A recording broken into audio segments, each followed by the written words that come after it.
Dear student, এই ভিডিওটোত মই class 9 student সকলৰ বাবে তোমালোকৰ এনুৱেল এক্সাম 2025 ৰ প্ৰতি লক্ষ্য ৰাখি ম্যাথছ এক্সামৰ বাবে কেটামান অতিকে ইম্পৰ্টেন্ট কোৱেশ্চন পেপাৰ আগবঢ়াইছো। এই কোৱেশ্চন পেপাৰখনৰ পৰা মই ইয়াৰ আগতে হাফ ইয়াৰলি বা ইউনিট টেষ্টত যিখিনি কোৱেশ্চন আগবঢ়াইছিলো প্ৰায় কমন পৰিছে বুলি বিভিন্নজনে মোক WhatsApp যোগে জনাইছে। তাৰ বাবে ধন্যবাদ। মোৰ কষ্টখিনি সাৰ্থক হোৱা যেন লাগে। তো এবাৰ এই কোৱেশ্চনখিনি আগবঢ়াইছো তোমালোকৰ এনুৱেল এক্সামৰ বাবে। সকলোৱে ভিডিওটো চাবা স্ক্ৰিপ্ট নকৰাকৈ আৰু পাৰিলে যিমান পাৰা লগৰ ফ্ৰেণ্ডলৈ শ্বেয়াৰ কৰিবা। তো আহা তেতিয়াহ'লে আমি কোৱেশ্চন পেপাৰখন ডিসকাস কৰোঁ। কোৱেশ্চন পেপাৰখনৰ 1 নম্বৰটো দিছে which one of the following is true, তলৰ কোনটো শুদ্ধ। আমাক 4টা অপচন দি দিছে। অপচনখিনি যদি আমি ভালদৰে চাওঁ, ডি নম্বৰ অপচনত দিছে a to the power 0 = 1। এই অপচনটো শুদ্ধ কাৰণ সূচকীয় বিধিৰ প্ৰথমতে আছে a to the power 0 = 1, গতিকে ইয়াত শুদ্ধ অপচনটো হ'ব অপচন ডি। 2 নম্বৰটোত দিছে 5 to the power -2 গুণাত্মক বিপৰীত সংখ্যা হ'ব। মই ইয়াত অপচনখিনি পঢ়ি নাথাকো, নহলে ভিডিওটো যথেষ্ট দীঘলীয়া হৈ যায়। আমি ইয়াত 5 to the power -2 টো লিখিব পাৰো 1/5² কাৰণ সূচকীয় বিধিমত পাইছিলো যে a to the power -1 = 1/a to the power n। তে 1/5² মানে হৈ গ'ল 25। গতিকে আমি আনসাৰটো পালো 1/25। গতিকে এই কোৱেশ্চনটো আমাক যে 4টা অপচন দি দিছে তাৰ ভিতৰত শুদ্ধ অপচনটো হ'ব অপচন এ 1/25। নেক্সট কোৱেশ্চন নম্বৰ 3 টো দিছে একমাত্ৰ যুগ্ম মৌলিক সংখ্যাটো হ'ল the only even prime number is. এটা একেবাৰে সিম্পল, আমি জানো। ইয়াত শুদ্ধ অপচনটো হ'ব অপচন বি 2। 2 হৈছে একমাত্ৰ যুগ্ম মৌলিক সংখ্যাটো মনত ৰাখিবা, আহি যাব পাৰে এক্সামত। নেক্সট কোৱেশ্চন নম্বৰ 4 টোত দিছে তলৰ কোনযোৰ সংখ্যা সহমৌলিক। তেতিয়া আমি জানো যে সহমৌলিক বুলি তেতিয়া কোৱা হয় যেতিয়া কোনো এযোৰ সংখ্যাৰ গসাউ অৰ্থাৎ হাইয়েষ্ট কমন ফেক্টৰটো 1 হয়। ইয়াত আমি দেখা পাইছো যে অপচন এ যেটো আছে 2 4, ইয়াত 2 এ দুইটাকে হৰণ যায়, গতিকে গসাউ 2 হ'ব। 5 10 টো এটো নহব, কিন্তু অপচন সি দিছে 9 আৰু 10। 9 আৰু 10 ৰ একমাত্ৰ বা গসাউ হ'ব 1, গতিকে শুদ্ধ অপচনটো হ'ব অপচন সি 9 10। এই দুটা হৈছে সহমৌলিক। নেক্সট কোৱেশ্চন নম্বৰ 5 টোত দিছে 3 আৰু 4 ৰ মাজৰ তিনিটা পৰিমেয় সংখ্যা হ'ল। এতিয়া আমি 3 টো কেনে ধৰণে লিখিব পাৰো p/q আকাৰত, যেটো এটা পৰিমেয় সংখ্যা 3/1। 4 টোক লিখিব পাৰো 4/1। এতিয়া আমি যেটো তিনিটা সংখ্যা আমাক উলিয়াবলৈ দিছে, প্ৰতিটোৰে পৰিমেয় সংখ্যা উলিয়াবলৈ দিছে, গতিকে আমি 4 ৰে হৰ আৰু লব ইয়াত দুইটাকে পূৰণ কৰি দিছো। এটো হৈ গ'ল 12/4। আৰু ঠিক তেনেকৈ 4/1 ক আমি 4 ৰে ইনটু কৰি দিছো 1/4 = 14। 4 4 = 16। এনেকৈ 3 আৰু 4 ৰ মাজৰ তিনিটা পৰিমেয় সংখ্যা হ'ব। 12 ৰ পিছত নেক্সট কি আহিব, এটো 13/14, 14/14, 15/14। আমি 12 আৰু 16 টো ল'ব নোৱাৰো, তাৰ ভিতৰত ল'লে হ'ল। এটো হ'ব ইয়াৰ এনসাৰ। সো ইয়াত দিয়া অপচনৰ ভিতৰত শুদ্ধ অপচনটো হ'ব option B 13/4, 14/4, 15/4। Next question number 6 টোত দিছে তলত দিয়া অংশ দুটা মিলাই শুদ্ধ বিকল্পটো নিৰ্বাচন কৰা। ইয়াত 1 নম্বৰটো দিছে অপৰিমেয় সংখ্যা, এটো হ'ব C2 কাৰণ ইয়াত পুনৰাবৃত্তি হোৱা নাই। 3.14, 11, 4.114 এনে ধৰণে আছে। এটো অপুনৰাবৃত্ত, গতিকে এটো অপৰিমেয় সংখ্যা। নেক্সট 2 নম্বৰ দিছে দশমিক বিস্তৃতি পৰিসমাপ্ত বিশিষ্ট পৰিমেয় সংখ্যা। ইয়াত যেটো দশমিক বিস্তৃতি পৰিসমাপ্ত বুলি কোৱা হৈছে, গতিকে এটো হ'ব a 3.14। বাকি 3 যেটো দিছে দশমিক বিস্তৃতি নিৰৱধি পুনৰাবৃত্ত বিশিষ্ট পৰিমেয় সংখ্যা, এটো আমাৰ থাকিলে b2। 3.141414 এটো পুনৰাবৃত্তি হৈছে। সো গতিকে শুদ্ধ অপচনটো হ'ব option C ac 2a 3b। Next question number 7 টো দিছে 81 to the power 0.16 into 8 to the power 0.19 ৰ মান হ'ল। আমি সূচকীয় বিধিসমূহৰ ভিতৰত পাইছিলো যে a to the power m into a to the power n = a to the power m plus n। গতিকে ইয়াত আমাৰ যেহেতু বেস কিটা একে আমি লৈ ললো আৰু পাৱাৰ কিটা আমি কি কৰি দিব লাগিব, ইয়াত প্লাস কৰি দিব লাগিব। কিমান পাই গলো 81.0.25। 81 টো লিখিব পাৰো আমি 3 to the power 4 কাৰণ 3 4টা পূৰণ কৰিলে আমি 81 পাম। তো 0.25 টো লিখি দিব পাৰো আমি 25/100। এতিয়া 4 এ ইয়াক 25 বাৰ গ'ল, 25 কেনসেল গুচি গ'ল, কি পালো আমি 3। গতিকে 7 নম্বৰ আমাক যি 4টা অপচন দি দিছে তাৰ ভিতৰত শুদ্ধ অপচনটো হ'ব অপচন এ 3। এবাৰ কোৱেশ্চন নম্বৰ 8 ত আমাক কেইটামান উক্তি দি দিছে, তাৰ ভিতৰত শুদ্ধ উক্তি কেইটা আমি বাছিব লাগে। 1 নম্বৰটো দিছে প্ৰতিটো পৰিমেয় সংখ্যা এটা অখণ্ড সংখ্যা নহয়, এটো সত্য। 2 নম্বৰটো দিছে প্ৰতিটো অখণ্ড সংখ্যা এটা পূৰ্ণ সংখ্যা, এটো অসত্য, আমি পাই আহিছো। আৰু 3 নম্বৰটো দিছে প্ৰতিটো পূৰ্ণ সংখ্যা এটা স্বাভাৱিক সংখ্যা, এটো অসত্য। আৰু 4 নম্বৰ দিছে প্ৰতিটো স্বাভাৱিক সংখ্যা এটা পৰিমেয় সংখ্যা, এটো কিন্তু সত্য। গতিকে শুদ্ধ অপচনটো হ'ল অপচন এ 1 4। এই দুটা উক্তি সত্য। নেক্সট কোৱেশ্চন নম্বৰ 9 টো দিছে দা বাইনমিয়েল অফ ডিগ্ৰী 3 ইজ, অৰ্থাৎ 3 মাত্ৰাযুক্ত দ্বিপদ ৰাশিটো হ'ল ইয়াত আমাক যি চাৰিটা অপশ্যন দিছে তাৰ ভিতৰত যদি বি অপশ্যনটো চাওঁ ইয়াত 3 মাত্ৰা আছে যাৰ পাৱাৰটো 3 আৰু ইয়াত দুটা পদ আছে গতিকে ইয়াত শুদ্ধ অপশ্যনটো হ'ব option B x to the power 3 + 1 next question number 10ত দিছে যদি x³ + 6x² + 4x + k x + 2 ৰে বিভাজ্য হয় তেন্তে k এৰ মান হ'ব এটা আমি সমাধান কৰি চাওঁচোন ইয়াত আমাক দিয়া আছে যে px x³ + 6x² + 4x + k x + 2 ৰে বিভাজ্য গতিকে x + 2 = 0 হ'ব আৰু x ৰ ভ্যালুটো পালো -2 এতিয়া আমি x ৰ ভ্যালুটো এই px ত -2 টো বহাই দিম আৰু এখিনি যেটা আমি বহাই দিলো হেকত আমি কি পালোগৈ তোমালোকে এখিনি ভালকে চাবা কিবা বুজি নাপালে কমেন্ট পাৰিবা k কিমান পালো -8 গতিকে কোৱেশ্চন নম্বৰ 10 ৰ অপচন হিচাপে আমাক যি চাৰিটা অপচন দি দিছে তাৰ ভিতৰত শুদ্ধ অপচনটো হ'ব option C -8 next question number 11 টোত আমাক দিছে যে px = x² - 11x + 30 বহুপদৰ ক্ষেত্ৰত ফাৰ্স্ট স্টেটমেন্ট p টো দিছে যে x - 5 px ৰ এটা উৎপাদক আৰু স্টেটমেন্ট q টো দিছে p x ৰ ভ্যালুটো যদি 6 ধৰো তেন্তে p6 = not 0 এতিয়া আমাৰ স্টেটমেন্ট 1 ত x - 5 = 0 px ৰ এটা উৎপাদক বুলি কৈছে গতিকে x ৰ ভ্যালুটো হ'ব 5 এতিয়া আমি x ৰ জায়গাতে 5 টো যদি বহুৱাই দিও তেতিয়া আমি লাষ্টত কি পালো 0 পালো তকে x - 5 px ৰ এটা উৎপাদক হয় গতিকে স্টেটমেন্ট p টো হৈছে ট্ৰু এবাৰ স্টেটমেন্ট q টো চাও ইয়াত 6 বহাই দিলো আৰু যেটা আমি সমাধান কৰিলো ইয়াত আমাৰ x² মানে হ'ব 6² 11 * 6 আৰু হেকত আমি কিমান পালো 66 = 0 কিন্তু আমাক ইকুৱেল নট 0 বুলি কৈছিল এটো ফলস হ'ব গতিকে ইয়াত দিয়া অপচনসমূহৰ ভিতৰত শুদ্ধ অপচনটো হ'ব option C p is true but q is false p শুদ্ধ কিন্তু q অশুদ্ধ নেক্সট কোৱেশ্চন নম্বৰ 12 ত এটা আমাক এছাৰচন অৰ্থাৎ উক্তি দিছে যে যদি a to the power a = not 0 আৰু x² + bx + a x - a ৰে সম্পূৰ্ণকৈ বিভাজ্য তেন্তে a² + b + 1 = 0 আৰু ইয়াৰ যেটো ৰিজন অৰ্থাৎ কাৰণটো দিছে যদি x - a fx ৰ এটা উৎপাদক তেন্তে fa =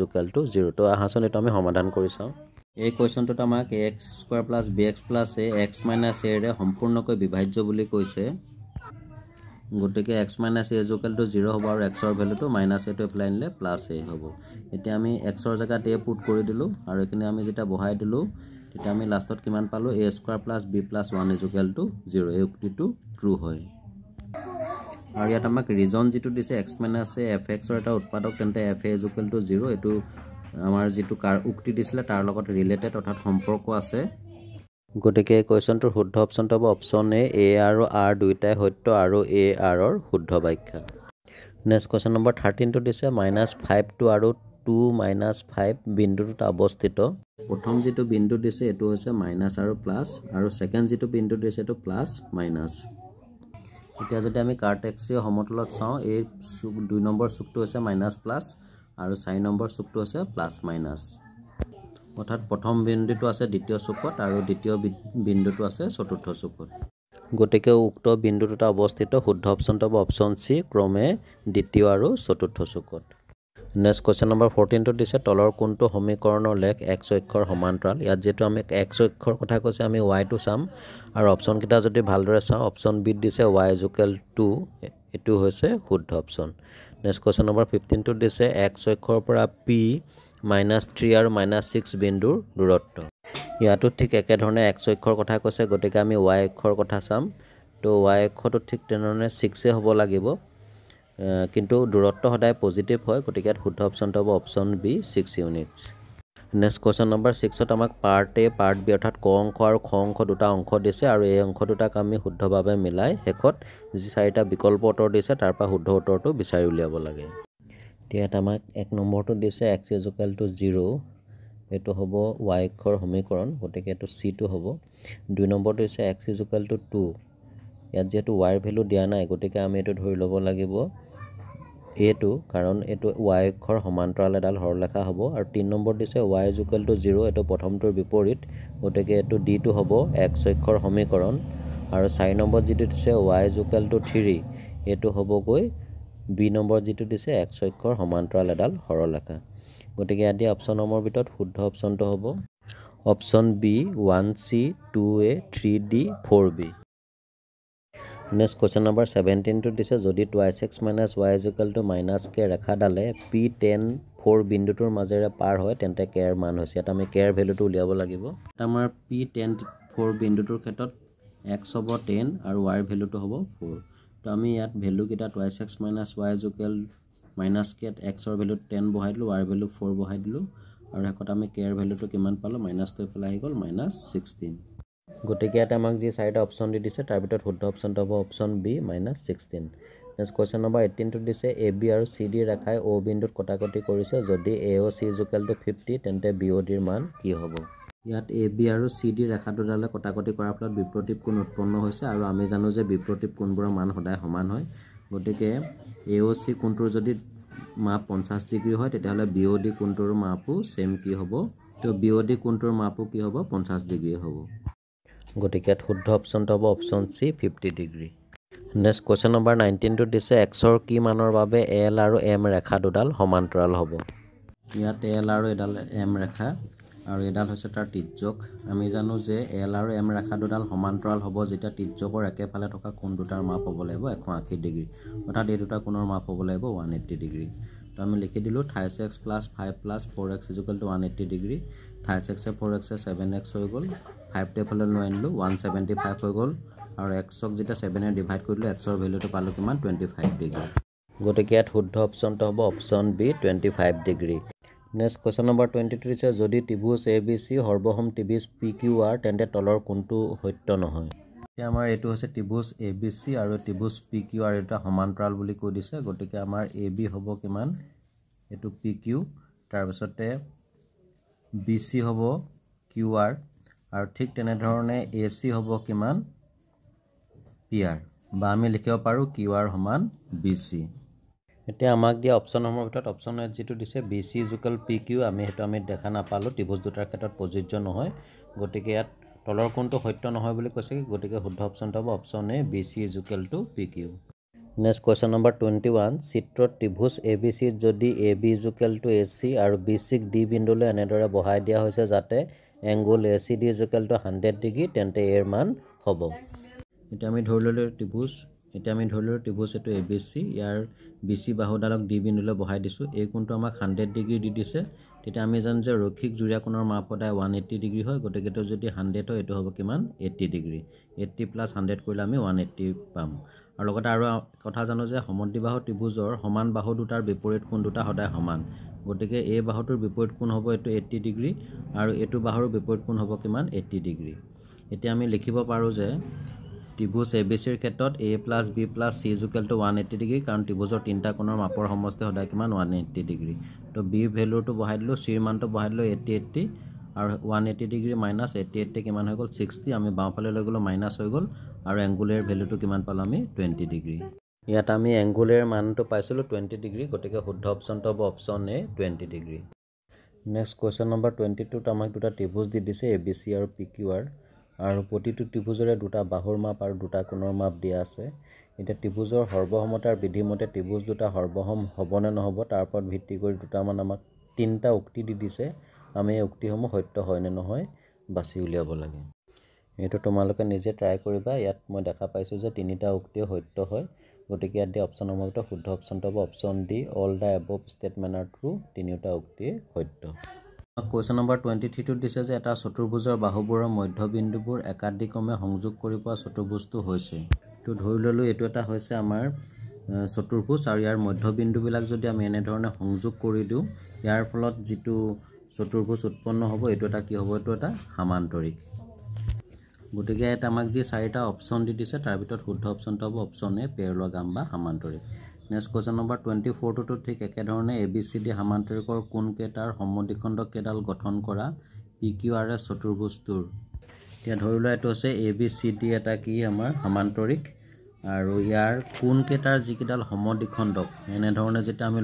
লগাই দিছো তেতিয়া মাজত যেটো উৎপন্ন হৈছে এটো এটা বৰ্গ উৎপন্ন হৈছে আৰু ইয়াৰ প্ৰতিটো কোণৰ মাপ কিমান হ'ব 90 ডিগ্ৰী গতিকে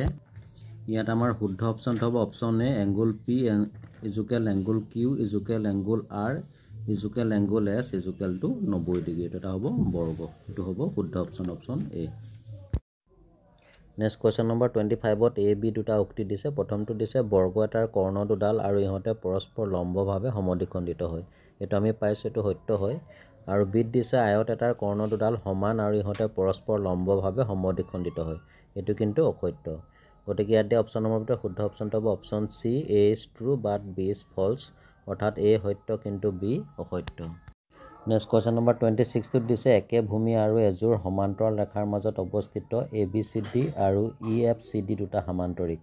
এ বি চি ডিৰ কালি 15 বৰ্গ চেণ্টিমিটাৰ হ'লে ই এফ চি ডিৰ কালি হ'ব আমি জানো যে একে ভূমি আৰু এযোৰ সমান্তৰাল ৰেখাৰ মাজত অৱস্থিত সামান্তৰিকবোৰৰ কালি সদায় সমান হয় গতিকে এ বি চি ডিৰ যদি কালি 15 বৰ্গ চেণ্টিমিটাৰ হয় তেনে ই এফ চি ডিৰো কালি ছেম হ'ব গতিকে ইয়াত দিয়া অপশ্যন নম্বৰ ভিতৰত শুদ্ধ অপশ্যনটো হ'ব option D 15 centimetre square next question number 27টো দিছে একে ভূমি আৰু একে সমান্তৰাল ৰেখাৰ মাজত অৱস্থিত এটা ত্ৰিভুজৰ কালি পি চেণ্টিমিটাৰ হ'লে সামান্তৰিকটোৰ কালি হ'ব এই ক্ষেত্ৰত সামান্তৰিকটোৰ কালি দুগুণ হ'ব কাৰণ একে ভূমি আৰু একে সমান্তৰাল ৰেখাৰ মাজত অৱস্থিত বুলি কৈছে গতিকে ইয়াত শুদ্ধ অপশ্যনটো হ'ব option C twice P centimetre square next question number 28টোত দিছে দুটা সামান্তৰিকৰ কালি সমান তেন্তে এক নম্বৰটো দিছে সামান্তৰিক দুটা সৰ্বসম এইটো অসত্য হ'ব আৰু 2 নম্বৰটো দিছে সামান্তৰিক দুটা সৰ্বসম নহ'ব পাৰে এইটো সত্য হ'ব তো অপশ্যন নম্বৰ যদি ভালকৈ চাওঁ ইয়াত শুদ্ধ অপশ্যনটো হ'ব অপশ্যন বি 2 ইজ ট্ৰু অৰ্থাৎ 2 নম্বৰটো সত্য নেক্সট কুৱেশ্যন নম্বৰ 29টোত দিছে এটা অৰ্ধবৃত্তত অৱস্থিত কোণৰ মাপ আমি জানো যে এটা অৰ্ধবৃত্তত অৱস্থিত কোণৰ মাপ সদায় 90 ডিগ্ৰী হয় গতিকে শুদ্ধ অপশ্যনটো হ'ব option C 90 degree next question number 30 দিছে এটা বৃত্তৰ এ ডি ব্যাস আৰু এ বি এডাল জিয়া যদি A D equal to 34 centimetre আৰু A B equal to 30 centimetre হয় তেন্তে কেন্দ্ৰৰ পৰা এ বিৰ দূৰত্ব হ'ব ইয়াত আমাক এ ডি ব্যাসডালৰ দৈৰ্ঘ্য দিছে 34 চেণ্টিমিটাৰ আৰু গতিকে এও হ'ব 17 চেণ্টিমিটাৰ আকৌ এ বি জিয়াডালৰ দিছে 30 চেণ্টিমিটাৰ গতিকে এ চি হ'ব কিমান 15 চেণ্টিমিটাৰ আৰু বৃত্তৰ কেন্দ্ৰৰ পৰা জিয়ালে টনা ৰেখাই সদায় লম্ব হয় গতিকে এই চি কোণটোৰ মাপ হ'ব 90 ডিগ্ৰী তেতিয়া আমি ইয়াত পাইথাগোৰাছৰ সূত্ৰটো আমি এপ্লাই কৰিব পাৰিম তো পাইথাগোৰাছৰ সূত্ৰৰ মতে OC ৰ ভ্যালুটো কি হ'ব -√17 স্কয়াৰ -15 স্কয়াৰ আমি ইয়াত ভ্যালুবিলাক বহাই দিছো আৰু হেকত OC ৰ ভ্যালুটো কিমান পালো 64 বৰ্গ 8 সেন্টিমিটাৰ গতিকে ইয়াত দিয়া অপচনৰ ভিতৰত শুদ্ধ অপচনটো হ'ব option D 8 cm next question number 31 ত দিছে কাখৰ চিত্ৰত OA = 5 cm AB = 8 cm আৰু OD লম্ব AB তেন্তে CD ৰ মাপ এটা আমাক দিয়া আছে AC = 5 cm আৰু OC লম্ব AB গতিকে যদি AB = 8 cm হয় তেতিয়াহলে AC হ'ব 4 cm এটা পাইথাগোৰাছৰ সূত্ৰ এপ্লাই কৰি আমি OC ৰ ভ্যালুটো ইয়াত আমি উলিয়াই ললো কিমান পালো 3 cm এতিয়া OA আৰু OD সমান হ'ব যেটো একে বৃত্তৰ ব্যাসাৰ্ধ এটাকে আমি কি উলিয়াব লাগিব OA = কি লিখিব পাৰো আমি OC plus CD OA মানে পাইছিলো 5 cm আৰু OC মানে কিমান পাইছিলো আমি 3 পাইছিলো CD টোৰ মানটো উলিয়াব লাগে CD = 3 টো ফালে ললে মাইনাস হ'ব কিমান পালো আমি 2 cm গতিকে 31 ৰ শুদ্ধ অপচনটো হ'ব অপচন এ 2 cm নেক্সট কোৱেশ্চন নম্বৰ 32 টো দিছে চিত্ৰত AOB বৃত্তৰ ব্যাস আৰু AC = BC তেন্তে এংগল CAB = question mark অৰ্থাৎ CAB ৰ আমি মান উলিয়াব লাগিব আমাক ইয়াত যেহেতু AC = BC বুলি কৈছে অৰ্থাৎ এটো এটা সমদ্বিবাহু ত্ৰিভুজ গতিকে ইয়াৰ বিপৰীত কোণ দুটা সমান হ'ব দুটা সমান হ'বলৈ হলে এটো 45 হ'ব লাগিব গতিকে CAB টো হ'ব 45 ইয়াত শুদ্ধ অপচনটো হ'ব option B 45 degree next question number 33 টো দিছে চিত্ৰত যদি এংগল OAB = 40 ডিগ্ৰী তেন্তে এংগল ACB = question mark ইয়াত যেহেতু OA আৰু OAB সমান হ'ব কাৰণ একে বৃত্তৰ ব্যাসাৰ্ধ গতিকে ইয়াৰ বিপৰীত কোণ দুটা সমান হ'ব এটো 40 হলে এটো 40 হ'ব তো 40 80 হলে এই কোণটোৰ মান হ'ব কিমান 100 ডিগ্ৰী এতিয়া এই কোণটোৰ মান হ'ব ইয়াৰ আধা গতিকে এটো হ'ব লাগিব 50 ডিগ্ৰী তো ইয়াত দিয়া অপচন নম্বৰ ভিতৰত শুদ্ধ অপচনটো হ'ব অপচন এ 50 ডিগ্ৰী নেক্সট কোৱেশ্চন নম্বৰ 34 দিছে কম্পাস আৰু ৰুলাৰৰ সহায়ত তলৰ কোণটো কোণ অংকন কৰা অসম্ভৱ এই ক্ষেত্ৰত আমি 15 ৰে যেটো কোণক হৰণ নাযাবে হেতু হ'ব ইয়াৰ শুদ্ধ আনসাৰ তো দেখা পাইছো যে 35 ক 15 ৰে ডিভাইড নহয় গতিকে এটো কম্পাস আৰু ৰুলাৰ সহায়ত অংকন কৰাটো অসম্ভৱ গতিকে শুদ্ধ অপচনটো হ'ব অপচন এ 35 ডিগ্ৰী কোৱেশ্চন নম্বৰ 35 টোত দিছে ট্ৰায়াঙ্গল ABC ৰ BC = 7 cm আৰু এংগল C = 45 ডিগ্ৰী তলৰ আৰু কোণটোৰ যোগ দিয়া থাকিলে ত্ৰিভুজটো অংকন কৰা সম্ভৱ এটা আমাকে BC-টোৰ যোগ দি দিছে 7 cm আৰু C কোণটোৰ 45 ডিগ্ৰী মাপ দিয়া আছে এতিয়া আমি এই ত্ৰিভুজটো অংকন কৰিবলৈ আৰু কিহৰ যোগ দিয়া থাকিব লাগিব এফালে আমাক AB টো লাগিব তো AB আৰু আমি AC-ৰ যদি যোগ দিয়া থাকে তেতিয়া আমি এই ত্ৰিভুজটো অংকন কৰিব পাৰিম নেক্সট কোৱেশ্চন নম্বৰ 36 টোত দিছে এটা সমবাহু ত্ৰিভুজৰ পৰিসীমা 120 * √3 cm হলে ইয়াৰ কালি হ'ব ইয়াত আমাক ত্ৰিভুজটোৰ পৰিসীমা দিছে 120 * √3 cm আৰু ত্ৰিভুজৰ পৰিসীমাৰ ফৰ্মুলাটো আছে 3 * বাহুৰ দৈৰ্ঘ্য তো বাহুৰ দৈৰ্ঘ্যটো 3 টো এপ্লাই লৈ আনিলো ডিভাইড হৈ গ'ল 14 * √3 cm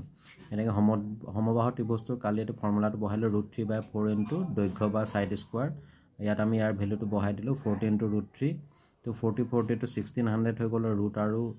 স্কয়াৰটো কেনসেল হৈ গ'ল 3 হৈ গ'ল এতিয়া এটো 400 টাইমছ গ'ল আৰু 400 * 3 হৈছে 1200 আৰু এটো হৈ গ'ল কি √3 আমি এনসাৰটো পালো 1200 * √3 cm তো ইয়াত আমি শুদ্ধ অপচনটো পালো option B 1200 * √3 cm square next question number 37 টোত দিছে এখন ত্ৰিভুজ আকৃতিৰ বৰ্ডৰ বাহু তিনিটাৰ যোগ দিক 6 cm 8 cm আৰু 10 cm প্ৰতি বৰ্গ সেন্টিমিটাৰ ৰং কৰোতে খৰচ 9 টকা হলে মুঠ খৰচ নিৰ্ণয় কৰা তো ইয়াত আমাক ত্ৰিভুজটোৰ বাহু তিনিটাৰ মাপ দিয়া আছে প্ৰথমতে আমি ত্ৰিভুজটোৰ কালি লৈ ললো half into b into h এটো হৈছে b আৰু এটো হৈছে h 8 আৰু 6 তো বহাই দিলো 2 4 গুণাত আমি কালিটো পালো 24 cm স্কয়াৰ এটা 1 cm ৰং খৰচ কৰোতে 9 টকা এটাকে 24 cm স্কয়াৰ ৰং কৰোতে খৰচ হ'ব কিমান 216 টকা তো ইয়াত আমি দেখা পালো শুদ্ধ অপচনটো হ'ব option C ₹216 next question number 38 টোত আমাক দিছে এটা সুঙাৰ বক্ৰ পৃষ্ঠকালি হ'ব এটা সুঙাৰ বক্ৰ পৃষ্ঠকালিৰ ফৰ্মুলাটো হ'ব option C 2/rs question number 39 ত আমাক সেকশন A আৰু সেকশন B দুটা অংক দি দিছে আৰু ক অংকত আমাক কিছুমান গোটা বস্তুৰ পৃষ্ঠকালি দিয়া আছে আৰু আয়তন দিয়া আছে আৰু এইবিলাকৰ ফৰ্মুলাবিলাক সেকশন B দিয়া আছে ইয়াক আমি শুদ্ধভাৱে সজাব লাগে ইয়াক আমি এনে ধৰণে সজাব পাৰো গতিকে শুদ্ধ অপচনটো হ'ব option B A2 B3 C4 D1 next question number 40 এটা ঘনকৰ পাৰ্শ্ব পৃষ্ঠকালি 256 মিটাৰ স্কয়াৰ অৰ্থাৎ বৰ্গ মিটাৰ ঘনকটোৰ আয়তন হ'ব ইয়াত ঘনকটোৰ পাৰ্শ্ব পৃষ্ঠকালি দিছে 256 মিটাৰ স্কয়াৰ ঘনকৰ পাৰ্শ্ব পৃষ্ঠকালি ফৰ্মুলাটো আছে 4l স্কয়াৰ তো l স্কয়াৰ টো পৰা আমি ইয়াক ডিভাইড কৰিলো 64 মিটাৰ স্কয়াৰ তো l পালো কিমান আমি 8m এটাকে ঘনকটোৰ আয়তন হ'ব l কিউব অৰ্থাৎ 8 কিউব 512 মিটাৰ তো হলো 512 মিটাৰ কিউব তো কোৱেশ্চন নম্বৰ 40 ৰ শুদ্ধ অপচনটো হ'ব অপচন ডি 512 মিটাৰ কিউব অৰ্থাৎ ঘন মিটাৰ নেক্সট কোৱেশ্চন নম্বৰ 41 টোত দিছে এটা শংকুৰ উচ্চতা আৰু ব্যাসাৰ্ধ দুগুণ কৰিলে শংকুটোৰ আয়তন বৃদ্ধি হ'ব এটা আমি জানো যে শংকুৰ আয়তন হৈছে 1/3 পাই r স্কয়াৰ টো ফৰ্মুলা ইয়াত এই r টো দুগুণ কৰিছে ইয়াৰ ব্যাসাৰ্ধটো গতিকে টুৱাইছ r হৈ যাব তো আমি পালেটো 4 পাই স্কয়াৰ হেকত আমি এটো কিমান পাই গলেটো 4 দুগুণ 8 আৰু বাকি এটো ফৰ্মুলাটো 1/3 পাই r স্কয়াৰ অৰ্থাৎ 8 গুণ বৃদ্ধি হ'ব গতিকে ইয়াত শুদ্ধ অপচনটো হ'ব অপচন ডি 8 টাইমছ 8 গুণ নেক্সট কোৱেশ্চন নম্বৰ 42 টোত দিছে এটা শংকুৰ ব্যাস 12 সেন্টিমিটাৰ উচ্চতা 8 সেন্টিমিটাৰ হলে শংকুটোৰ হেলনীয়া উচ্চতা হ'ব ইয়াত শংকুটোৰ ব্যাস যেহেতু 12 সেন্টিমিটাৰ দিছে গতিকে ব্যাসাৰ্ধ হ'ব 6 সেন্টিমিটাৰ তাৰ আধা উচ্চতা 8 সেন্টিমিটাৰ তো শংকুৰ হেলনীয়া উচ্চতা l = আমি ফৰ্মুলা মতে বহাইলো পাই r square plus a square আৰু হেকত ইয়াৰ মানটো পালো কিমান 10 cm গতিকে ইয়াত 42 ৰ শুদ্ধ অপচনটো হ'ব অপচন এ 10 cm নেক্সট কোৱেশ্চন নম্বৰ 43 এটা ঘটনাৰ সম্ভাৱিতাৰ পৰিসৰ হৈছে আমি জানো যে কোনো এটা ঘটনাৰ সম্ভাৱিতা অৰ্থাৎ প্ৰবাবিলিটিৰ পৰিসৰ সদায় 0 পৰা 1 ৰ ভিতৰত থাকে গতিকে ইয়াত শুদ্ধ অপচনটো হ'ব option C 0 and 1 next question number 44 যদি কোনো এটা শ্ৰেণী অন্তৰালৰ শ্ৰেণী চিহ্ন 185 আৰু নিম্ন সীমা 180 হয় তেনে শ্ৰেণী অন্তৰালৰ উচ্চ সীমা হ'ব ইয়াত শ্ৰেণী চিহ্ন আৰু নিম্ন সীমাটো দি দিছে আৰু শ্ৰেণী চিহ্ন অৰ্থাৎ ক্লাছ ইন্টাৰভেলৰ ফৰ্মুলাটো হৈছে আপাৰ লিমিট প্লাস লোৱাৰ লিমিট ডিভাইডেড বাই 2 উচ্চ সীমা প্লাস নিম্ন সীমা বাই 2 হেমতে আমি মানখিনি বহাই দিলো আৰু হেকত উচ্চ সীমাৰ ভ্যালুটো পালো 190 কিবা বুজি নাপালে কমেন্ট কৰিবা so here the correct option is option B 190 next question number 45 লাষ্ট MCQ ইয়াত দি আছে যে স্তম্ভ লেখৰ সহায় নোলোৱাকৈ বাৰংবাৰটা বহুভুজ আঁকিব বিচাৰিলে প্ৰথমতে তলৰ কোনটো মান নিৰ্ণয় কৰি ল'ব লাগিব তো একেবাৰে সিম্পল তোমালোকে জানাই আমি প্ৰথমতে শ্ৰেণী চিহ্ন অৰ্থাৎ ক্লাছ মাৰ্কটো নিৰ্ণয় কৰি ল'ব লাগিব গতিকে শুদ্ধ অপচনটো হ'ব অপচন সি ক্লাছ মাৰ্ক শ্ৰেণী চিহ্ন তো ডিয়াৰ ষ্টুডেন্ট এখিনিতে আমাৰ গ্ৰুপ এখিনি আদায় হৈছে গ্ৰুপ বিৰ পৰা আমাক কিছুমান 2 মাৰ্কৰ কোৱেশ্চন দিছে তো গুটেখিনি মই ইয়াত সমাধান কৰি দেখাম ভিডিওটো তো গ্ৰুপ বিৰ প্ৰথম যেটো কোৱেশ্চন নম্বৰ 46 ত দিছে চন্দনৰ দেউতাক এখন ব্যৱসায়ী তেওঁ এখন মটৰচাইকেল 20,000 টকাত কিনিলে আৰু 5,000 টকাৰে মেৰামতি কৰিলে। তেওঁ এখন 40,000 টকাত বেচিলে। লাভ বা লোকচানৰ শতকৰা হাৰ নিৰ্ণয় কৰা। তো এখন নহয় এজন হ'ব লাগিছিলে প্ৰথমতে। ইয়াৰ সমাধানটো তোমালোকলৈ আগবঢ়ালোঁ। তো মটৰচাইকেলখনৰ মুঠ কিনা দাম হ'ব মটৰচাইকেলখনৰ কিনা দাম প্লাছ মেৰামতি 25,000 টকা হ'ল। আৰু যিহেতু বিক্ৰী মূল্য কিনা দামতকৈ বেছি গতিকে লাভ হ'ব। তো লাভটো পালোঁ আমি কিমান 15,000 টকা। আৰু লাভৰ শতকৰা হাৰ আমি ফৰ্মুলা মতে বহাইলোঁ লাভ বাই মুঠ কিনা দাম ইনটু 100%। তো লাষ্টত আমি লাভৰ শতকৰা হাৰটো পালোঁ 60%। নেক্সট কুৱেশ্যন নম্বৰ 47টোত দিছে চয়নিকাই গণিত অলিম্পিয়াডত ৰেংক পোৱাৰ বাবে বিদ্যালয়ৰ গণিত শিক্ষক শইকীয়া ছাৰে তাইক 5,000 টকা পুৰস্কাৰ প্ৰদান কৰে। এই পইচা তাই বেংকত বছৰি 6.8% হাৰে সৰল সুতত 5 বছৰৰ বাবে জমা কৰে। 5 বছৰ অন্তত তাই কিমান টকা পাব? ইয়াত আমাক মূলধনটো দিছে 5,000, P2 আৰু সুতৰ হাৰ 6.8%, সময় T 5 বছৰ। তো সৰল সুতৰ আমাৰ ফৰ্মুলা মতে বহাই দিলোঁ P × R × T/100। তো শেষত আমি সৰল সুতটো পালোঁ 1700 টকা। আৰু 5 বছৰ অন্তত চয়নিকাই পোৱা টকা হ'ব মূলধন প্লাছ সৰল সুত ইজুকেল 6,700 টকা। নেক্সট কুৱেশ্যন নম্বৰ 48টোত দিছে যদি x² - 2x - 1 = 0 তেন্তে x² + 1/x² মান নিৰ্ণয় কৰা। ইয়াত আমি এইটো পাতি লৈছোঁ আৰু xটো কমন লৈ লৈছোঁ। তো x² x হৈ গ'ল। ইয়াৰ xটো বাহিৰলৈ গুচি 2 থাকিলে মাইনাছ এইটো 1/x হ'ব কাৰণ x কেঞ্চেল গুচি গ'ল আমি আকৌ 1টো পাই যাম -1টো। তো xটো এইফালে লৈ নিলে 0/x 0 হৈ গ'ল। আৰু শেষত আমি x - 1/- 2 টেবুলে +2। এতিয়া দুইফালে আমি স্কোৱাৰিং কৰি দিলোঁ স্কোৱাৰিং বোথ ছাইড। আৰু শেষত আমি কি পালোঁ এইটো ফৰ্মুলা মতে a - b² ফৰ্মুলাটো এইটো কৰি দিলোঁ 2² 4 হৈ গ'ল। আৰু লাষ্টত আমি কি পালোঁগৈ x² + 1/x² = 4 + 2 = কিমান 6। তো কিবা যদি বুজি নোপোৱা কমেণ্ট কৰিবা। নেক্সট কুৱেশ্যন নম্বৰ 49ত দিছে -3 7 -3 -7 3 -7 3 7 এই বিন্দুকেইটাক আমাক লেখ কাগজত বহাবলৈ দিছে। এনেকুৱা ধৰণৰ সমস্যা তোমালোকে নিশ্চয় সমাধান কৰিছা। তোমালোকে খালি চুককেইটা চাই ল'বা কোনটো ক'ত পৰিছে আৰু শেষত বিন্দুকেইটা ৰেখা টানি সংযোগ কৰি দিবা। এইটো নিজে ট্ৰাই কৰিবা। নেক্সট কুৱেশ্যন নম্বৰ 50টোত দিছে চিত্ৰত AB সমান্তৰাল CD যদি এংগুল BAO = 60 ডিগ্ৰী আৰু এংগুল OCD = 110 ডিগ্ৰী তেন্তে AOCৰ মান নিৰ্ণয় কৰা। এই সমস্যাটো আমি এনেধৰণৰ সমাধান কৰিব পাৰোঁ। এইটো আমি এডাল অংকন কৰিছোঁ যাতে POQ সমান্তৰাল AB সমান্তৰাল CD হয়। এতিয়া এই কোণটো আৰু এই কোণটো সমান হ'ব যিহেতু একান্তৰ অন্তঃকোণ গতিকে এইটো 60 ডিগ্ৰী হ'লে এইটো 60 ডিগ্ৰী হ'ব। আকৌ OC সমান্তৰাল CD ইয়াত OC হৈছে ছেদক। এতিয়া এই কোণটো আৰু এই কোণটোৰ যোগফল 180 ডিগ্ৰী হয় তিৰ্যকৰ একেফালে থকা অন্তঃকোণ। আৰু ইয়াৰ পাছত আমি COQটো পাই যাম। তো বহাই দিলোঁ 180 পৰা 110 70 ডিগ্ৰী। আৰু শেষত এই গোটেই তিনিটা কোণৰ মান হ'ব কিমান 180 ডিগ্ৰী কাৰণ এইটো এটা কি হয় সৰল কোণ। তো সেইমতে আমি ইয়াত বহাই দিলোঁ। লাষ্টত AOCৰ মানটো পালোঁ কিমান 50 ডিগ্ৰী। তো কিবা বুজি নাপালে তোমালোকে এইটো কমেণ্ট কৰিবা। নেক্সট কুৱেশ্যন নম্বৰ 51 এটা ত্ৰিভুজৰ বাহু তিনিটাৰ মান 16 মিটাৰ 12 মিটাৰ 20 মিটাৰ হ'লে ত্ৰিভুজটোৰ কালিৰ মান উলিওৱা। এই অংকটো আমি এনেধৰণৰ সমাধান কৰিব পাৰোঁ। ইয়াত আমি হিৰণৰ সূত্ৰটো প্ৰয়োগ কৰিছোঁ। তোমালোকে নিশ্চয় এনেধৰণৰ অংক কৰিছা গতিকে এই অংকটো একেবাৰে চিম্পুল হয় নিশ্চয় বুজি পাবা। আৰু ইয়াতো যদি কিবা অসুবিধা হয় তেতিয়াহ'লে কমেণ্ট কৰিবা। নেক্সট কুৱেশ্যন নম্বৰ 52 দিছে এটা সমকোণী ত্ৰিভুজ আঁকা যাৰ ভূমি 12 চেণ্টিমিটাৰ অতিভুজ আৰু আনটো বাহুৰ সমষ্টি 18 চেণ্টিমিটাৰ। এতিয়া বি বিন্দুত আমি 90 ডিগ্ৰী কোণ আঁকিবৰ বাবে আমি কোণমাপক যন্ত্ৰটো সঠিকভাৱে ইয়াত ৰাখি লৈছোঁ। এতিয়া আমি 90 ডিগ্ৰী কোণ এটা অংকন কৰিম। আমাৰ বি বিন্দুৰ পৰা এই বিন্দুটোলৈ তোমালোকে দেখা পাইছা ছবিটো যথেষ্ট ডাঙৰ হৈছে। ইয়াত আমাৰ 18 চেণ্টিমিটাৰ হৈছে গতিকে ইয়াক আমি ডি বিন্দু নাম দিছোঁ। আৰু এই ডি বিন্দুৰ পৰা আমি চি বিন্দুলৈ সংযোগ কৰিছোঁ। দেখা পাইছা তোমালোকে এইটো আমি চি বিন্দুলৈ এইটো সংযোগ কৰি দিলোঁ। এতিয়া আমি এই ডি বিন্দুত চি বিন্দুৰ সমানকৈ এটা আমি ত্ৰিভুজ অংকন কৰিব লাগিব যিটো আমাৰ কুৱেশ্যনটোত দিছে। এতিয়া আমি এই ডি বিন্দুত কাটা কম্পাছৰ সহায়ত এটা বৃত্তচাপ অংকন কৰিলোঁ আৰু সেই একেটা জোখত আমি চি বিন্দুটো এনেধৰণে এটা বৃত্তচাপ অংকন কৰিছোঁ। ইয়াত বাহু দুটা লগাই দিছোঁ। চি বিন্দুত অৱশ্যে নলগালেও হ'ব। তোমালোকে এইটো দেখা পাইছা চি বিন্দুটো একেধৰণে আমি এটা কি কৰিছোঁ ইয়াত এটা বৃত্তচাপ অংকন কৰিছোঁ। নলগালেও হ'ব ইমানটো দিলে হ'ব। এতিয়া আমাৰ কামটো হ'ব আমি এই দুইটা বাহুৰ যিটো গেপটো আছে গেপটো এটা জোখ ল'লোঁ কিমান আছে আৰু সেই একেটা জোখতে আমি ইয়াত য'ত প্ৰথমতে কাটিছিলোঁ এইটো বিন্দুত আমি কম্পাছৰ আগটো লৈ আগৰ ৰেখাডালৰ লগত ছেট কৰাকৈ এটা আমি বৃত্তচাপ অংকন কৰিলোঁ। দেখা পাইছা তোমাৰ ধৰণে এইটো এটা আমি বৃত্তচাপ অংকন কৰি ল'লোঁ। এতিয়া আমি কি কৰিব লাগিব এই যিটো চি বিন্দু আছে চি বিন্দুৰ পৰা এই যেটো কটাকটি কৰিছে এই বিন্দুৰ মাজেৰে বিটি ৰেখাক সেট কৰাকৈ আমি এডাল ৰেখা অঙ্কন কৰিব লাগিব তো মই দেখাই দিম তোমালোকক এনে ধৰণে চি বিন্দুৰ পৰা এই সেট কৰা বিন্দুটোৰ মাজেৰে আমি আৰ যিডাল আছিলে ডিবি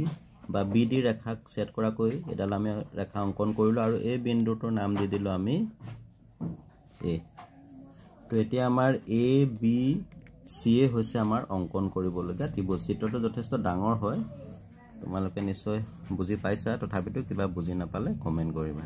এতিয়া আমাক এই ত্ৰিভুজটো সমকোণী ত্ৰিভুজ বুলি কৈছিলে গতিকে বি বিন্দুটো 90 ডিগ্ৰী হ'ব এটা আমি লিখি দিব লাগিব আৰু তোমালোকে এই ছবিটো সদায় কাট পেন্সিলে অঙ্কন কৰিবা মই ছবিটো স্পষ্ট হ'বৰ বাবে কলম ইউজ কৰিছো তোমালোকে কেতিয়াও কিন্তু কলম ইউজ নকৰিবা সদায় কাট পেন্সিল ইউজ কৰিবা তো এটো আছিল আমাৰ অঙ্কন কৰিবলগীয়া ত্ৰিভুজ অঙ্কন কৰাৰ পিছত তাৰ আমি অঙ্কন প্ৰণালী লিখিব লাগিব কেনে ধৰণৰ অঙ্কন ছবিটো আমি অঙ্কন কৰিছিল হেকিনি কথা ইয়াত বৰ্ণনা কৰিব লাগিব এতিয়া আমি ইয়াৰ অঙ্কন প্ৰণালীটো লিখি পেলালো আমি যেনে ধৰণে চিত্ৰটো অঙ্কন কৰিছিলো তো হেকিনি কথা ইয়াত উত্থাপন কৰা হৈছে তুমি এনেকৈ এখিনি নোট কৰি পেলাবা আৰু এনে ধৰণে আমি প্ৰতিটো চিত্ৰ অঙ্কন কৰাৰ পিছত অঙ্কন প্ৰণালী লিখিব লাগিব নেক্সট কোৱেশ্চন নম্বৰ 53 টো দিছে এটা শ্ৰেণীত 26 গৰাকী ছাত্ৰী আৰু 30 জন ছাত্ৰ আছে এজনক যাদৃচ্ছিকভাৱে বাছনি কৰিলে বাছনি কৰাজন ছাত্ৰ হোৱাৰ সম্ভাৱিতা নিৰ্ণয় কৰা ইয়াক আমি এনে ধৰণে সমাধান কৰিব পাৰো ইয়াত ছাত্ৰ ছাত্ৰীৰ মুঠ সংখ্যা উলিয়াই ললো আমি 56 পালো আৰু ছাত্ৰৰ সংখ্যা আছিল 26 গতিকে সম্ভাৱিতা পালো 26/56 13/28 এবাৰ গ্ৰুপ সি আৰম্ভ হৈছে ইয়াত প্ৰতিটোতে 3 মাৰ্ক আছে তো কোৱেশ্চন নম্বৰ 54 দিছে 0.123 বাৰক পি বাই কিউ আৰ্হিত প্ৰকাশ কৰা য'ত পি আৰু কিউ অখণ্ড সংখ্যা আৰু কিউ = ≠0 ইয়াৰ সমাধানটো তোমালোকলৈ আগবঢ়ালো এনেকুৱা ধৰণৰ কোৱেশ্চন তোমালোকে নিশ্চয় কৰিছা লৰালোকে কৰোতে অলপ কাটাকাটি হৈছে তোমালোকে বুজিয়ে পালে হ'ল তো হেকত আমি পালো 0.123 বাৰ = 111/900 অৰ্থাৎ 0.123 বাৰক আমি এনে ধৰণে পি বাই কিউ আৰ্হিত প্ৰকাশ কৰিব পাৰো নেক্সট কোৱেশ্চন নম্বৰ 55ত আমাক এটা ৰৈখিক সমীকৰণ গঠন কৰি সমীকৰণটো লেখ অঙ্কন কৰিবলৈ দিছে আৰু ডাটা কিছুমান দি দিছে তো তোমালোকে নিজে ট্ৰাই কৰিবা আৰু কোৱেশ্চন নম্বৰ 56ত আমাক RHS আৰু SAS বা ASAR যিকোনো দুটা বিধি আমাক লিখিবলৈ দিছে মই গোটেইকেইটা বিধি তোমালোকলৈ আগবঢ়াইছো আপনি যিকোনো দুটা লিখিব লাগে তোমালোকে প্ৰয়োজন সাপেক্ষে নোট কৰি ল'বা কোৱেশ্চন নম্বৰ 56ত অৰ বুলি আৰু এটা কোৱেশ্চন দিছে যে প্ৰমাণ কৰা যে সমদ্বিবাহু ত্ৰিভুজৰ সমান বাহু দুটাৰ বিপৰীত কোণ দুটা সমান ইয়াত যেটা আমাক প্ৰুভ কৰিবলৈ দিছে তো তোমালোকৰ পাঠ্যপুথিতে খুব ধুনীয়া কৈছে উপপাদ্য 7.2 এখিনিকে লিখিলে হ'ল কেৱল অলপ সজাই পৰাই ল'বা নেক্সট কোৱেশ্চন নম্বৰ 57 তোমালোকে দেখা পাইছে ইয়াত আমাক তিনটাৰ মান উলিয়াবলৈ দিছে প্ৰথমতে x + y তাৰ পিছতে এংগুল a আৰু শেষত দিছে এংগুল ABC তো চিত্ৰটো ভালদৰে আমি চাই এই সমস্যাকেইটাৰ সমাধান কৰিব লাগিব এই কোৱেশ্চনটোৰ সমাধান আমি এনে ধৰণে কৰিব পাৰি ইয়াত গোটেইখিনি কথা মই উল্লেখ কৰিছো তো নিশ্চয় তোমালোকে বুজি পাবা আৰু যদি কিবা অসুবিধা হয় তেতিয়াহলে কমেন্ট কৰিবা কোৱেশ্চন নম্বৰ 58 টো অনুৰূপ ধৰণে আমাক PQRS এটা সমান্তৰিক দি দিছে আৰু ইয়াত আমাক SR আৰু SN আৰু QM ৰ মানটো দি দিছে হেকত আমি PS ৰ মান উলিয়াব লাগে এই কোৱেশ্চনটোৰ সমাধান আমি এনে ধৰণে কৰিব পাৰো তোমালোকলৈ সমাধানটো আগবঢ়ালো ইয়াত মই সকলোখিনি কথা উল্লেখ কৰিছো নিশ্চয় তোমালোকে বুজি পাবা আৰু তথাপিতো যদি কিবা অসুবিধা হয় কমেন্ট কৰিবা আৰু এখিনি তোমালোকে নোট কৰি ল'বা এনেকুৱা ধৰণৰ কোৱেশ্চন তোমালোকৰ এক্সামত কমন পৰিবই নেক্সট কোৱেশ্চন নম্বৰ 59 দিছে প্ৰমাণ কৰা যে এটা বৃত্তৰ কেন্দ্ৰৰ মাজেৰে টনা ৰেখা এডাল জিয়াক সমদ্বিখণ্ডিত কৰিলে ৰেখাডাল জিয়াডালৰ ওপৰত লম্ব উপপাদ্য 10.4 টো ইয়াত প্ৰমাণ কৰিবলৈ দিছে এখিনিকে লিখিলে হ'ল ইয়াত খালি ব্ৰেকেটত যিখিনি দিছে কিয় এইবিলাক লিখিব নালাগে আৰু পাৰিলে অলপ ইয়াক সজাই পৰাই ল'বা তোমালোক নেক্সট কোৱেশ্চন নম্বৰ 60 এটা ঘনকৰ আয়তন 512 সেন্টিমিটাৰ কিউব এনে দুটা ঘনক লগাই পোৱা আকৃতিটো কি হ'ব এই নতুনকৈ গঠন কৰা আকৃতিটোৰ মুঠ পৃষ্ঠকালি নিৰ্ণয় কৰা ইয়াত প্ৰথমতে ঘনকৰ আয়তনটো দিয়া আছে তাৰ পৰা আমি ঘনকৰ এটা বাহুৰ দৈৰ্ঘ্য উলিয়াই ললো আৰু এনে দুটা ঘনক লগাই দিলে এটা আয়তীয় ঘনক উৎপন্ন হ'ব আৰু হেকত আয়তীয় ঘনকৰ যেটো পৃষ্ঠকালি ফৰ্মুলা হেমতে আয়তীয় ঘনকটোৰ পৃষ্ঠকালি পালো 640 centimetre square next group D ইয়াত 61ত পাইৰ মান 30 দশমিক স্থানলৈ উলিয়াই দেখুৱাইছে আৰু ইয়াৰ পৰা আমাক দুটা সমস্যাৰ সমাধান কৰিবলৈ দিছে এক নম্বৰটা আমি 0 পৰা 9 লৈ বাৰংবাৰতাৰ বিভাজন তালিকা এখন প্ৰস্তুত কৰিব লাগিব আৰু দুই নম্বৰত সৰ্বাধিক আৰু সৰ্বনিম্নবাৰ প্ৰাপ্ত হোৱা অংক দুটা নিৰ্ণয় কৰিব লাগিব ইয়াত আমি এনে ধৰণে বাৰংবাৰতা বিভাজন তালিকা প্ৰস্তুত কৰিছো আৰু দশমিকৰ পাছত থকা সংখ্যাবোৰ কাউন্ট কৰি আমি বাৰংবাৰতা বিভাজন তালিকাখন প্ৰস্তুত কৰিছো এনে ধৰণৰ সমস্যা সমাধান কৰিছা নিশ্চয় আৰু সৰ্বাধিক প্ৰাপ্ত অংকটো পালো 3 আৰু সৰ্বনিম্ন প্ৰাপ্ত অংকটো 0 এবাৰ কুৱেশ্যন নম্বৰ 62 লাষ্ট কুৱেশ্যন দীৰ্ঘহৰণ পদ্ধতিৰে আমি pxক x - 2ৰ উৎপাদক হয় নে নহয় পৰীক্ষা কৰিব লাগিব আৰু যদি উৎপাদক হয় তেন্তে ভাগফলৰ উৎপাদক বিশ্লেষণ কৰিবলৈ দিছে ইয়াত তো ইয়াৰ সমস্যাটো আমি এনেধৰণে সমাধান কৰিছোঁ আমি যেহেতু ইয়াত 0 পালোঁ গতিকে এইটো এটা উৎপাদক হ'ব gx টো px ৰ উৎপাদক হ'ব এতিয়া আমি ইয়াৰ উৎপাদক বিশ্লেষণ কৰিব লাগিব ভাগফলৰ আৰু ভাগফলৰ উৎপাদক বিশ্লেষণ কৰি কিমান পালোঁ x + 2 * x - 3 তো ডিয়াৰ ষ্টুডেণ্ট কুৱেশ্যন পেপাৰখন ইমানতে শেষ হৈছে কেনে লাগিলে ক'বা আৰু যদি নিশ্চয় হেল্পফুল বুলি ভাবিছা তেতিয়াহ'লে যিমান পাৰা শ্বেয়াৰ কৰিবা আন এখন কুৱেশ্যন পেপাৰ তোমালোকক পুনৰ লগ পাম আজিলৈ আহোঁ ধন্যবাদ